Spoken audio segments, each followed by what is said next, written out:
오늘 함께 나눌 말씀 요한복음 11장입니다. 요한복음 11장 1절에서 16절 말씀입니다. 요한복음 11장 1절에서 16절.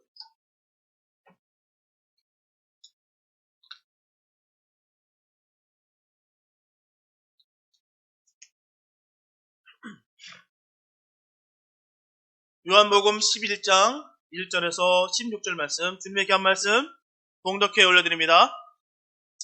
어떤 병든 자가 있으니 이는 마리아와 그 형제 마르다의 촌 베다니에 사는 나사로라.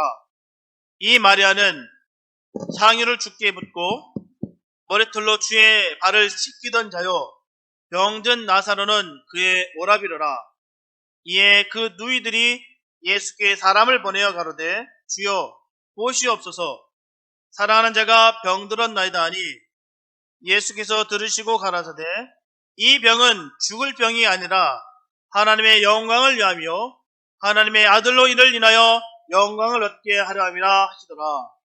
예수께서 본래 마르다와 그 동생과 나사로를 사랑하시더니 나사로가 병들었다 함을 들으시고 그 계시던 곳에 이틀을 더 유하시고 그 후에 제자들에게 이르시되 유대로 다시 가자 하시니 제자들이 말하되 랍비여, 방금도 유대인들이 돌로 치려 하였는데 또 그리로 가시려 하나이까?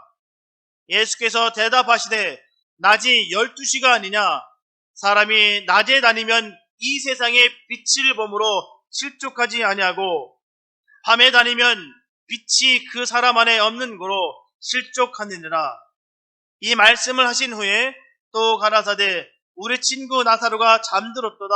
그러나 내가 깨우러 가노라. 제자들이 가로되 주여 잠들었으면 낫겠나이다 하더라. 예수는 그의 죽으심을 가리켜 말씀하신 것이나 저희는 잠들어 쉬는 것을 가리켜 말씀하신 줄 생각하는지라. 이에 예수께서 밝히 이르시되 나사로가 죽었느니라.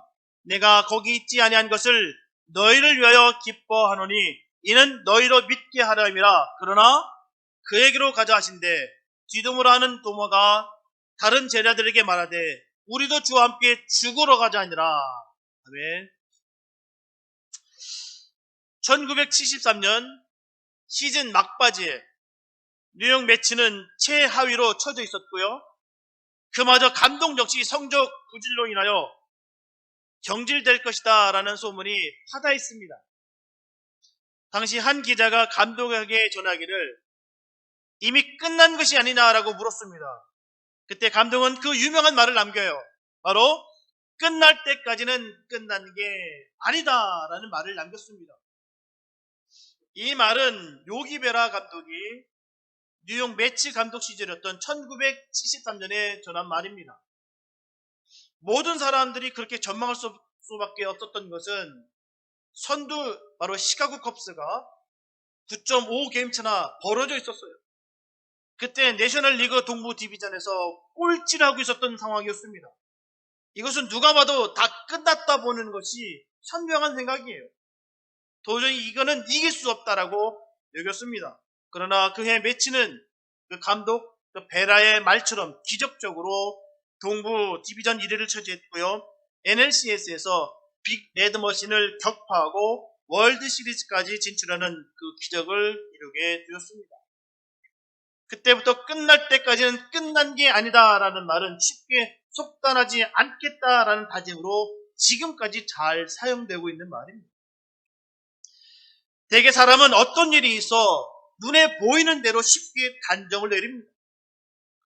그리고 그 일을 가지고 조금 기도하다가 안 되면 하나님의 뜻이 아니라고 속단합니다. 그래서 사단은 성도로 하여금 항상 조급하게 만들고 기도하지 않게 만들어서 결국 자신의 판단대로 행하게 한다는 것입니다. 그렇기 때문에 진정으로 하나님을 경외하는 사람이 되기를 원한다면 인내하며 기도해야 되고요. 주님께서 주시는 그 지혜를 구해야 될 줄로 믿습니다. 때로는 기도 없이 쉽게 문제들이 풀리고 어느 시간까지는 순탄하게 되면 사람들은 그만 교만하게 됩니다. 그래서 기도 없는 성공은 우리가 교만해져 영적으로 방심하게 만든다는 거죠. 문제는 그 길이 바로 사단의 올무라는 것입니다. 그러므로 성도는 항상 겸손하고 기도하며 영 분별력을 가져야 되는 것입니다. 분명한 것은 인간으로서 하나님께서 하시는 일의 처음과 끝은 어느 누구도 알 수가 없습니다. 성경에 나오는 수많은 믿음의 선진들의 모습을 통해서 우리가 알 수가 있는 거예요. 처음에는 망하는 것 같으나 나중에는 아름답게 세워지는 것을 우리가 볼 수가 있습니다. 그러기에 성도의 삶은 겸손할 수밖에 없어요. 겸손한 믿음과 기도가 함께 해야 됩니다.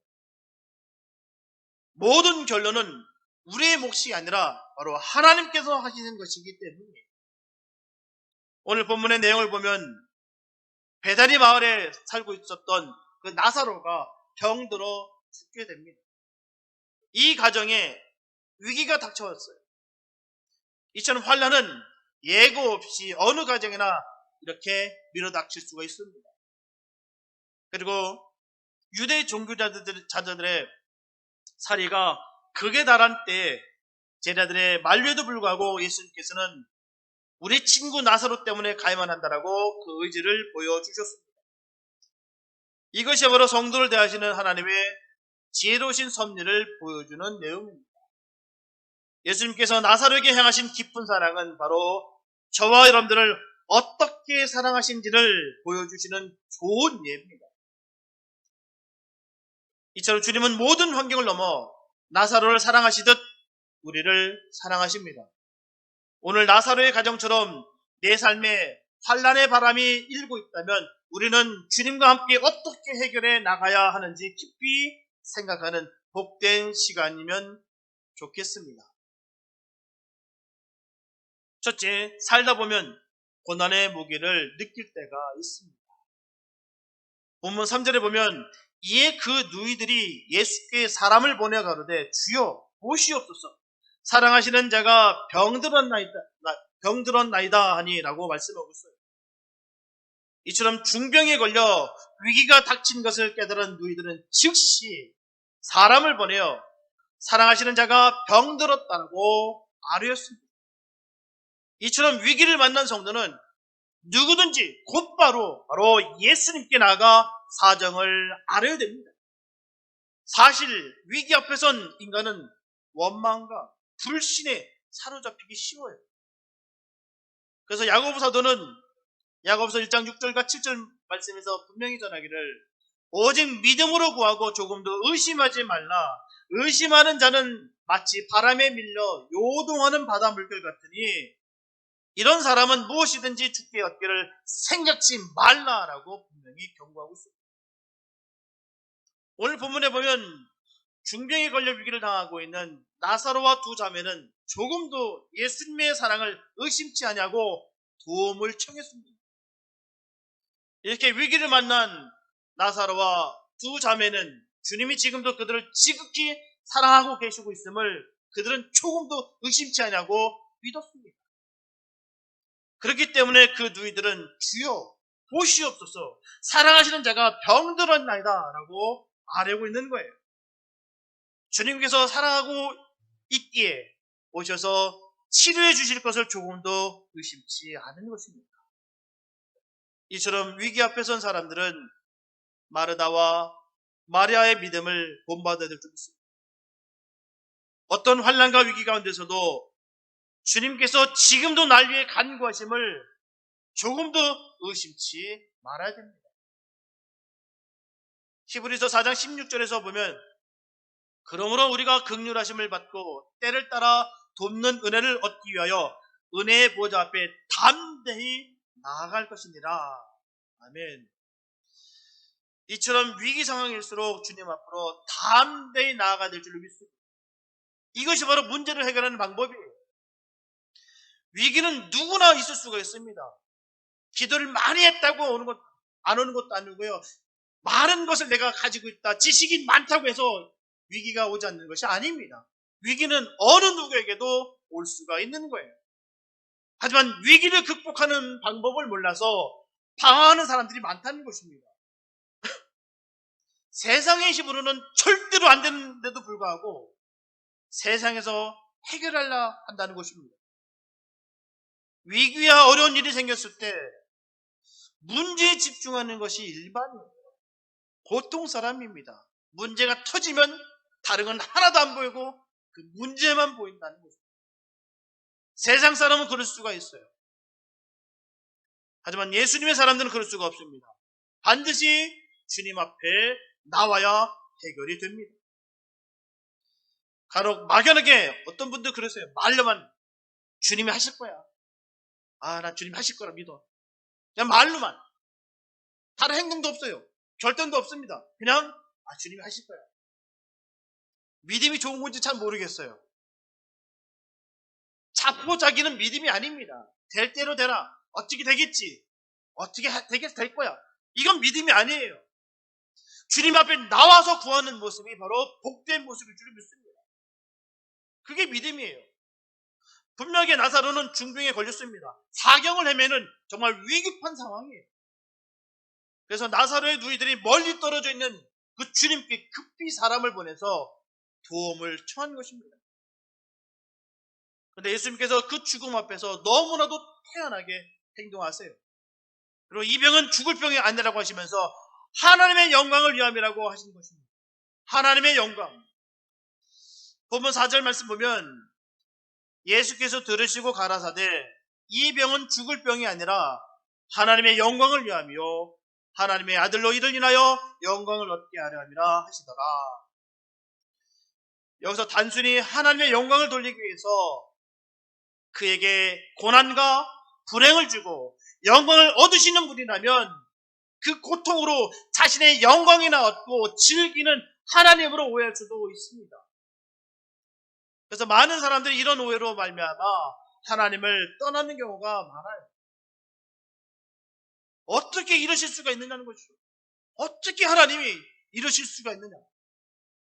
내가 얼마나 노력했는데 모르겠어요. 그 노력이 모르겠습니다. 하나님 보시기에 어떻게 아름답게 비춰질지 모르겠으나 모르겠어요.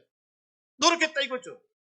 저렇게 충성스러운 사람이 어려움을 당하고 반면에 저렇게 비열하고 나쁜 사람은 승승장구하느냐라는 것입니다. 도저히 이해할 수가 없다는 거예요. 그러나 분명한 것은요, 주님께서 말씀하시는 그 하나님의 영광이라는 것은 바로 인간의 영광을 의미하지 않는다는 것입니다. 이 땅에서 잘 먹고 잘 사는 것이 아니라는 것이죠. 세상적인 기준의 성공을 말하는 것이 아닙니다. 도저히 비교할 수도 없고 계산할 수 없는 하나님의 놀라운 사랑이 들어있다는 거예요. 여기서 이를 인하여 영광을 얻게 하려 함이라 라는 헬라 원어는 히나 독사스테 디아스테스라고 하는데요. 히나는 무엇 못 하기 위해 무엇 못 하도록의 뜻을 지닌 종속 접속사입니다. 그리고 독사스테는 생각하다, 찬양하다, 영광 돌리다 라는 뜻으로 문법을 맞게 해석하면 그는 영광을 돌리게 하기 위하여 라고 하는 것이 맞습니다. 그는 영광을 돌리게 하기 위하여. 인간의 불행으로부터 당신의 영광이나 챙기려는 비열한 하나님이 아니시라는 것입니다. 우리 세상 말로 그런 말이 있습니다. 놀부심고, 놀부. 남이 잘 되는 것을 절대로 쳐다볼 수 없는 성향을 가진 사람들을 향해서 이런 식으로 빗대서 표현합니다. 놀부라고. 놀부심. 놀부라는 그 인물을 캐릭터로 우리 잘 알고 있습니다. 놀부는 자신의 욕심을 통해서 강남 가는 그 제비의 다리를 부러뜨렸다는 것입니다. 왜 부러뜨렸을까요? 멀쩡한 다리를 바로 박씨앗을 얻기 위해서 말이에요. 자기의 유익을 얻기 위해서 그냥 다리를 부러뜨렸다는 것입니다. 부러진 게 아니라 자기가 부러뜨렸어요. 놀부가 제비의 다리를 부러뜨리고 다시 고쳐주듯이 하나님도 병 주고 약 주고 하시는 분이 아니다라는 것입니다. 사람에게 영광이나 받기 위해서 그러시는 것이 아닙니다. 잘 되니까 말 안 들으니까 겁박 주고 협박 줘서 누르고 찌르 누르고 아닙니다. 그런 하나님 아니세요. 그러면 하나님은 옳은 일을 하시는 분이 아니라 하나님 하시는 모든 일이 옳으시다는 것을 우리는 절대로 잊지 말게 되시기 바랍니다. 하나님 하시는 모든 일이 옳으신 거예요. 우리의 생각과 가치와 이념으로 하나님을 평가하면 안 됩니다. 도저히 우리는 하나님을 품을 수도 있는 그런 존재도 아니고 그런 능력도 없습니다. 사람은 눈에 보이는 것으로 끝이 났다고 생각하고 망했다고 생각합니다. 끝장났다고 여깁니다. 하지만 하나님은 그 다음을 보고 계신다는 거예요. 그 다음을 보고 계신다는 것입니다. 그래서 하나님은 특별하신 분이세요. 위대하신 분이십니다. 주님과 우리의 관점이 다르다는 거예요. 그러므로 저를 비롯하여 많은 사람들이 어려운 일이 생기면 힘들어하는 겁니다. 왜요? 문제를 바라보니까, 문제만 바라보기 때문에 힘든 것입니다. 우리는 하나님처럼 위대한 분이 아니기 때문이에요. 하나님 다음 분을 바라보시는데 우리는 눈이 문제에 시선이 꽂혀 있다는 것입니다. 그래서 우리는 주님을 모시고 주님을 믿는 것밖에 없습니다. 그러므로 믿음은 바라는 것들이 실상이요 보지 못하는 것들이 증거니라고 말씀하셨어요. 주님을 믿어야 될 줄 믿습니다. 주님을 믿어야 돼요. 그럴 때 문제를 바라보는 것이 아니라 주님을 바라보게 되고 또한 주님께 응답을 받게 되는 것입니다. 주님을 믿을 때 하나님의 영광을 보게 되는 것입니다. 분명하게 우리가 기억해야 되는 것은 하나님은 놀라운 사랑을 우리에게 주신다는 거예요. 우리에게 나쁜 것을 주시는 것도 아니고 우리를 멸망 가운데 주시는 것이 아니라 우리를 살리는 것을 그 길을 허락하시고 사랑을 주신다는 사실입니다. 이것을 깨닫는 것이 중요해요. 언제라도 주님께서 우리에게 선한 것을 인도하신다. 우리에게 복을 주신다. 우리에게 사랑을 주신다. 반드시 명심해야 될 줄 믿습니다. 그래서 절대로 주님께서 하시는 일에 우리가 실망하고 원망할 필요가 전혀 없다는 거예요. 그러므로 성도는 독사시대라는 영광의 원어적인 의미를 깨닫게 된다면 언제나 옳고 바르게 생각하며 하나님을 찬양하게 되는 것입니다. 비록 고통과 슬픔과 실패를 겪어야만 했지만 그를 인해서 비로소 하나님 없이 자신의 능력으로 모든 것을 다 할 수 있다는 착각을 버릴 수가 있습니다. 하나님 없이는 우리가 아무것도 할 수 없어요. 하나님 없이 우리가 할 수 있다는 생각을 과감하게 버리시기 바랍니다. 지금까지 내 것이라 생각하였던 건강이 무너지고 나의 계획이 무너질 때 자신의 유한함을 깨닫게 되는 것입니다. 분명한 것은 병석에 누워있으면서 어떻게 하면 인생에 대해 한 방을 노리는 사람 없습니다. 지금 내가 한 방을 내가 한번 노릴까? 병석에 누운 사람은 그런 생각 안 합니다. 나사로와 같이 병석에 누우면 실패의 밑바닥에 떨어짐으로 말미암아 비로소 자기 인생에서 무엇이 잘못되었는지를 생각하게 된다는 것이에요. 그때부터 바른 것, 옳은 것, 가치 있는 것, 영원한 것을 생각하게 됩니다. 그전엔 생각지도 못한다는 거예요. 왜냐고요? 아직도 나에게 힘과 능력이 있다고 생각하기 때문입니다. 나는 돈도 잘 버는데, 나는 젊고 건강한데, 나는 사회적인 위치가 높습니다. 주님을 믿기보다는 눈에 보이는 것을 선호한다는 것입니다. 이처럼 안타깝게도 잃게 되면 그때서 바로 진정한 감사가 나오게 되는 거예요. 그러기에 자신의 부족함과 연약함을 인정하는 사람만이 영원한 하나님을 인격적으로 만날 수가 있습니다.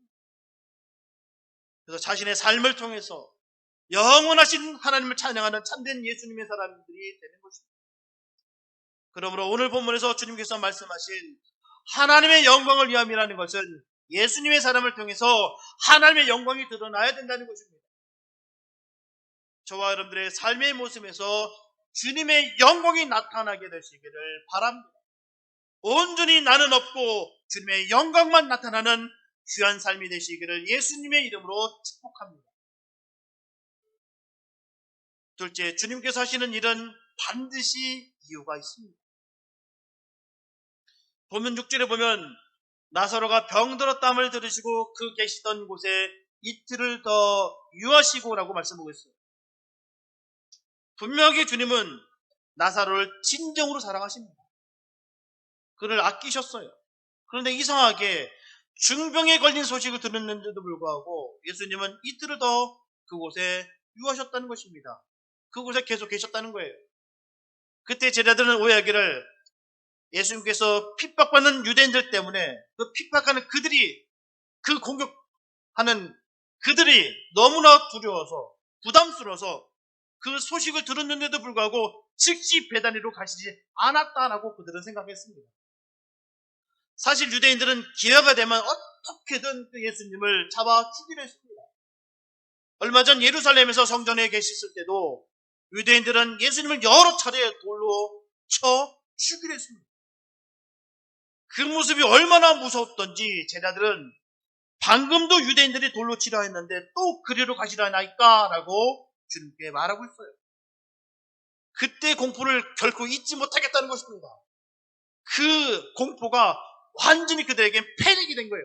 완전히 추하마로 자리가 잡아진 것입니다. 너무너무 무서웠었다는 거예요. 따라서 제자들이 죽음의 소굴처럼 보이는 그 유대 땅으로 다시 들어가시려는 그 주님을 만류하고 따라 나서는 것은 너무나도 당연한 일이었습니다. 하지만 예수님께서는 분명한 뜻이 있습니다. 예수님께서 이 땅에 오신 이유는 온 인류를 구원하시기 위해서 이 땅에 오신 거예요. 그냥 오신 거 아닙니다. 분명한 뜻이 있으셨다는 거예요. 하나님의 그 목적과 뜻을 갖고 이 땅에 오신 것입니다. 그래서 지금 주님께서 하실 일은 영혼 구원이었습니다. 영혼 구원. 나사로의 장례식을 하기 위해서 오신 것이 아니에요. 지금 예수님께서 계시는 곳은 바로 요단강 베라 지방이었어요. 동쪽 베레아. 그리고 나사로가 있는 그 베다니는 이곳에서부터 30km나 떨어진 먼 곳입니다. 그 거리는 걸어서 만 하루길이었어요. 따라서 나사로 누이들이 보낸 신부꾼들이 주님을 찾아가는데 만 하루가 걸렸고요. 예수님께서 소식을 듣고도 그들은 머무신 날이 이틀이었습니다. 또한 나사로를 만나기 위해서 가신 베다니가 만 하루길, 이 모든 날을 다 합치면 나흘이 됩니다. 4일길입니다. 4일길. 그래서 예수님께서 베다니에 도착했을 때 나사로가 죽은 지 나흘이 되었다였기 때문에 실상은 신부꾼들이 예수님을 찾아 나설 때부터 이미 나사로는 죽었다는 뜻이에요. 예수님께서 그 나사로의 소식을 듣자마자 즉시 길을 떠나지 않았던 이유는 나사로에 대한 사랑이 식어서도 아닙니다. 또한 유대인들의 핍박이 두려워서도 아닙니다. 분명한 하나님의 뜻이 계셨기 때문이에요. 예수님께서는 제자들에게 말씀하시기를 낮이 12시가 아니냐라고 하셨어요. 이 말씀의 원어적인 의미는 낮은 12시간밖에 없지 않느냐라는 뜻입니다. 다시 말하면 낮은 너무나 짧다는 뜻이에요. 여기서 낮이라고 하는 것은 하루만을 의미하는 것이 아닙니다. 바로 인생을 의미하는 거예요. 그래서 인생은 너무나 짧다라는 것을 말씀하고 계십니다. 예수님께서는 이 땅에 온 일을 구원하러 오셨어요. 그래서 영혼 구원의 일들을 먼저 하시고 그 다음 일을 하신다는 것입니다. 이사야서 51장 6절 상반부에 보게 되면 너희는 하늘로 눈을 들며 그 아래 땅을 살피라. 하늘이 연기같이 사라지고 땅이 옷같이 헤어지며 거기 거한 자들이 하루살이같이 죽으려니와 라고 말씀하고 있어요. 예수님은 낮은 12시간밖에 되지 않음을 아셨기에 그 시간을 의미 없이 허비지 않기 위해서 제자들이 그토록 말려는 그 길을 주저치 않고 나아가셨습니다. 오늘은 2021년 첫 주일이에요. 어느덧 2020년은 지나갔고요. 새해가 됐습니다. 2021년 새해가 됐어요. 분명하게 어느 인생이든 짧습니다. 오히려 인생을 오래 사신 분일수록 인생이 짧다는 것을 아세요. 왜일까요? 살아보셨기 때문에 압니다. 살아보니 인생이 짧았더라. 다 아신다는 사실입니다. 오늘 저와 여러분들에게 예수님께서 낮이 12시가 아니냐라는 말씀을 하십니다. 그 이틀일지라도 주님은 열심을 품고 영혼 구원을 위해서 애쓰셨습니다. 그러므로 저와 여러분들은 영혼 구원을 위해서 생명을 다하시고 주님으로부터 충성된 종이라 칭찬을 받는 은혜가 있게 되시기를 예수님의 이름으로 축복합니다. 셋째, 하나님의 말씀을 바로 새겨야 행할 수가 있습니다. 예수님께서는 제자들에게 나사로가 잠들었으니 깨우러 가자 하십니다. 이때 제자들은 예수님의 말씀을 잘 이해하지 못했어요. 주여, 잠들면 낫겠나이다 이렇게 전하고 있습니다. 다시 말하면 잠들었으니 조금만 있으면 깨어날 것이다 라고 기대하며 예수님께 말씀드린 거예요. 이들은 나사로가 잠들었다는 말을 듣는 순간 이제 나사로가 죽음의 위기를 이제는 넘기고 건강을 회복하게 됐다라고 그들은 그렇게 생각했던 것입니다. 제자들은 자기들의 친구인 나사로의 건강에 대해서만 관심을 가지고 있었으나 예수님의 말씀에 대해서는 관심과 이해가 전혀 부족했던 것이에요. 우리가 주의해야 될 것은 바로 거기 있습니다. 말씀을 우리가 감정적으로 들으면 안 돼요. 오해하기 쉽습니다. 분명히 주님께서 말씀하시는 것은 있는데 내 말이 자신의 뜻만을 갖고 있으니, 감정을 갖고 있으니 그 말씀이 주님의 말씀을 들리는 것이 아니라 자기 뜻만 나타날 수밖에 없다는 것이죠.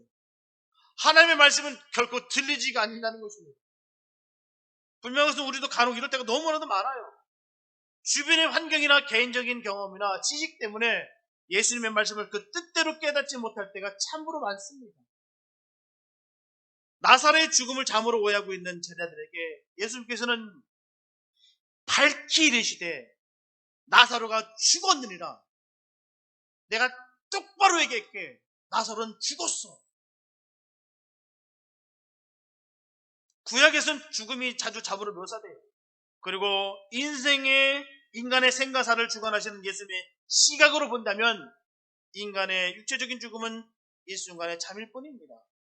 이런 관점에서 나사로의 그 죽음은 잠으로 표현하신 예수님의 말씀을 제자들은 이해하지 못했다는 것입니다. 주님의 그 시선이 없었다는 거예요. 분명히 예수님의 시각은 영원하며 무한하십니다. 이처럼 예수님은 나사로의 죽음으로 인해서 제자들에게 삶과 죽음에 대해서 알게 하셨어요. 내가 거기 있지 아니한 것을 너희를 위하여 기뻐하노니 이는 너희를 믿게 하려 함이라. 예수님께서는 나사로가 알아 누워있을 때 왜 고쳐주시지 않으시고 나사로의 죽음 후에 그를 찾아왔는지에 대해서 분명하게 설명하고 계신 거예요. 아마 제자들은 생각했습니다. 왜 주께서 베다니에 가지 않으셔서 나사로를 저렇게 죽게 하셨을까? 진작에 가셨으면 나사로가 살았을 텐데 왜 주님은 왜 가시지 아니하셔서 나사로를 죽게 만드셨을까? 이런 의구심에 대해 주님은 명쾌한 답을 주셨습니다. 예수님께서 지체하신 이유는 제자들로 하여금 예수님을 믿게 하려는 데 있었다라는 것입니다.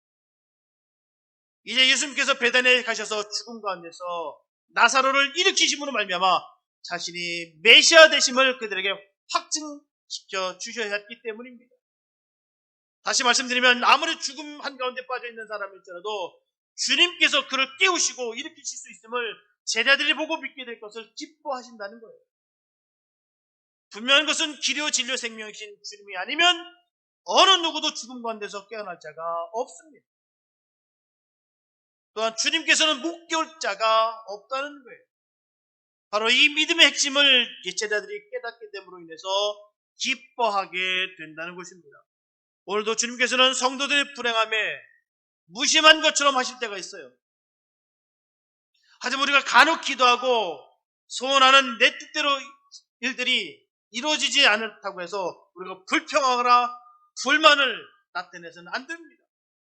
예수님께서 간혹 우리의 간절한 문제를 해결치 아니하시고 그것을 지연시킴으로 말미암아 우리의 신앙을 더욱더 연단하고자 하신다라는 사실입니다. 모세처럼 위대한 광야에서 다윗처럼 타국의 망명객으로 요셉처럼 애굽의 감옥으로 던져 버리실 때가 있다는 거예요. 그러나 때가 되면 그 과정이야말로 우리를 지혜롭게 만들고 성숙하게 하고 강건한 주님의 제자로 삼으신 기간임을 깨닫게 되는 것입니다. 그러므로 성도는 지금 당장 보이는 것에 절대로 속단해서는 안 됩니다. 저와 여러분들은 주님께서 함께 하시면 절대로 지지 아니하고 반드시 승리하게 된다는 그 사실을 믿으시기를 바랍니다. 주님은 우리를 사용하셔서 이기게 하신다는 거예요. 우리가 주님을 진정으로 믿을 때 세상이 우리를 감당치 못합니다. 그 믿음이 견고하게 세워지시기를 예수님의 이름으로 축복합니다. 사랑하는 성도 여러분, 본문에서 도마는 고백합니다. 우리도 주와 함께 죽으러 가자. 이 말씀에서 이 세상보다 천국을 더 사모하는 그의 믿음을 보게 됩니다. 그러나 그보다 더욱 중요한 것은 이제 그들이 어떤 역경도 다 감수하고서 고난의 십자가를 지고 가겠다라는 용감한 믿음의 선포입니다. 신앙의 고백인 것이에요. 죽음의 공포로 인해서 유대 땅에 가기를 두려웠던 그 제자들이 이제는 변화가 됐다는 사실입니다. 우리도 이렇게 변화되어야 될 줄 믿습니다. 우리도 이런 신앙이 반드시 필요합니다.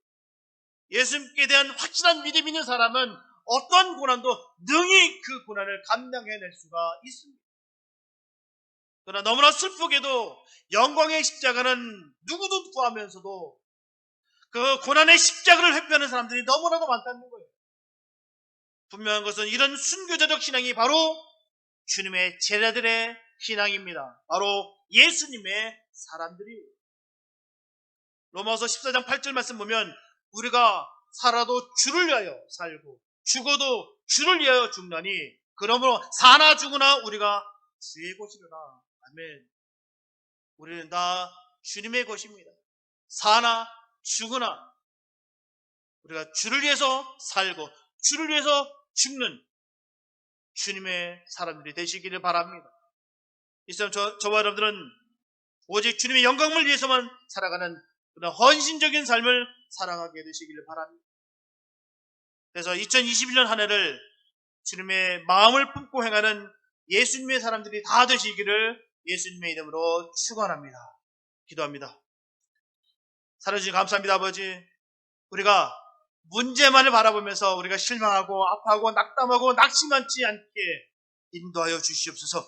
주님은 다음 것을 바라보고 계신 것을 우리가 깨닫게 됩니다. 하나님, 온전히 주님을 우리가 믿음으로 말미암아 주님 문제에 집중하지 아니하고 주님을 집중함으로 말미암아 이 모든 것을 넉넉히 이길 수 있는 그런 복된 은혜가 우리에게 있게 하여 주시옵소서.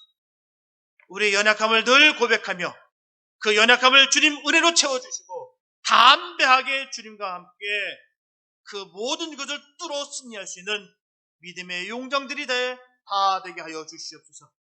늘 그 마음속에 감사와 은혜가 넘치게 하여 주시고 주님의 뜻을 헤아려 주님의 마음을 시원케 하며 주님을 기쁘게 해드리는 주님의 사람들 되게 하여 주시옵소서. 험난했던 2020년이었습니다. 우리에게 또한 2021년을 우리에게 허락하시고 주셨사오니 2021년은 주님과 함께 더불어 복된 일들이 넘치는 역사가 이루어지게 하여 주시옵소서. 주님, 담대함으로 주님과 함께 동행하며 승리할 수 있는 복된 우리 모두가 되게 하여 주시옵소서. 죽은 자도 살려 세우시는 그 주님을 온전히 믿어 늘 감사와 은혜와 평강만이 임하는 그런 역사가 우리에게 있게 하여 주시옵소서. 주님 함께 하심을 간절히 믿사옵고 우리를 구원하신 예수님의 이름으로 감사하며 기도드렸습니다. 아멘.